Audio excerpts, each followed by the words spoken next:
Well, tonight, Harris and Walz are continuing their battleground state tour with a rally in Detroit, Michigan. When President Biden was the Democratic candidate, he faced intense scrutiny from many Muslim and Arab Americans in the state over his handling of the Israel-Hamas war. Some of the criticism came in the form of a protest vote, with more than 100,000 people voting uncommitted in Michigan's Democratic primary. The city of Dearborn is home to one of the largest populations of Muslim Americans in the country, many with Middle Eastern or North African roots. And its mayor, Abdullah Hammoud, joins me now. Mr. Mayor, welcome back. Thanks for being with us. So back in January, you spoke with my colleague, Laura Barón Lopez. You said back then that there seemed to be no real difference between former President Trump and current President Biden, who was then the Democratic nominee. And back then, you'd refused to meet with the Biden campaign staff. The ticket has now changed. How do you view this new ticket? Would you meet with the Harris-Walz ticket today?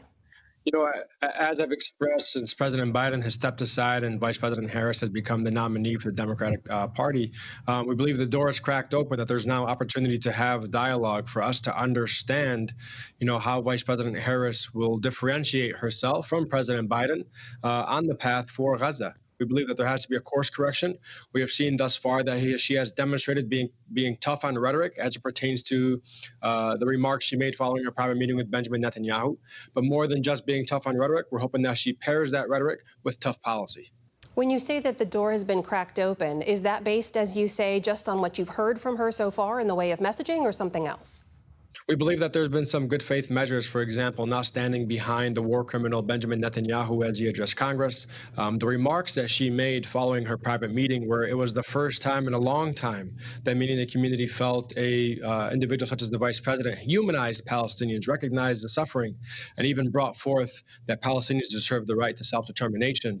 And most recently, as we've also seen with her VP pick, and Governor Walz of Minnesota, this is a governor who may be the only governor in the country who, when the uncommitted vote sprung up in his state as well, he congratulated the uncommitted voters. He thanked them for participating and engaging civically, and he recognized that the situation in Gaza is intolerable, that the party should be listening to them, and that we should course correct on the issue of Gaza. So if there is to be a meeting of some kind, what do you specifically want to hear from Harris or Walz that would help to lock up your support and that of your community? Based on the conversations I've had with many constituents and many thought leaders in this space, be they Palestinian Americans, Arab Americans, Muslim Americans, or broader anti-war, pro-justice Americans, the focal points are the following. We really want to anchor down on the idea of a permanent ceasefire being called for, because we believe that's the only pathway to the release of all hostages and prisoners in this situation, and the only way to get access to unfettered humanitarian aid into Gaza and beyond. Second, the upholding of international law. The ICC and the ICJ have now litigated this issue. We believe that this should be the shield for Vice President Harris and Governor Walz on this issue. And we think that an offensive arms embargo makes sense. We can follow the lead of the UK in this situation. And thirdly is a concrete timeline and table of how we get towards a just Palestinian state, because a return to the status quo was no longer not only acceptable, but also not feasible. The UN is saying that at the earliest, it would take 15 to 20 years to clear any debris and rubble from the destruction that the IDF has done all over Gaza, and at minimum 2 or 3 decades to begin the reconstruction of Gaza to give Palestinians a feeling of hope again. Mr. Mayor, as you've seen amid all the discontent, the frustration with the Biden administration's policy in Israel and towards Gaza, we've seen the Trump team conducting a lot of outreach in Michigan. We know of his former cabinet official, Richard Grenell, for example, has been on the ground, and others. Is any of that outreach working? Is there an opportunity there for the Trump-Vance ticket? There is no opportunity whatsoever. They've certainly reached out to some members, but the individuals they've spoken with don't represent or speak on behalf of the community in any regard. I can tell you that nobody who I have spoken with, even some of the conservative constituents that I represent, have also expressed great disdain for the Trump-Vance ticket, because they understand what a Trump presidency represents. This is an individual who is vocal about wanting to bring back a Muslim ban in new fashion and new order. This is the president who moved the the embassy to Jerusalem, who eliminated all humanitarian aid relief towards Palestinians in the budget that he passed during his time. This is somebody that recognized the annexation of the Golan Heights and the annexation of illegal settlements. This is somebody that armed Saudi Arabia that killed 30,000 people in Yemen. And so we very much understand what Trump represents as a president, and that is not something anybody wants to see this November.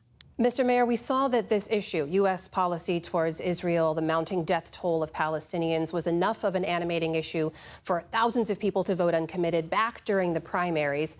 Come November, do you still think it will be an influential factor? And if people don't hear what they want to hear, will they vote for a third party? Will they stay at home? What happens? If I look at the primary elections that just happened this week and the primaries here in Michigan, you saw apathy. People did not turn out because they were not excited at what was at the top of the ticket, and the apathy and the feeling of dehumanization from all of the talk that has happened at the podiums from the White House has kept people at home.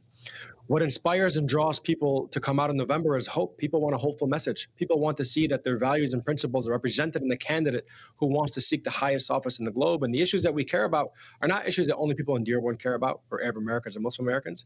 These are issues that are popular amongst Americans from coast to coast. The majority of Americans want to see a permanent ceasefire. And so I think it prudent of the presidential candidates to listen to the new center of not only their parties, but the new center of America, that times have changed, and being a very hard line on Israel is no longer good policy. People want international law upheld, and I think it's time that we moved along with the center of the people.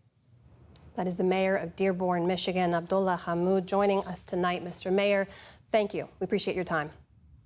Thank you.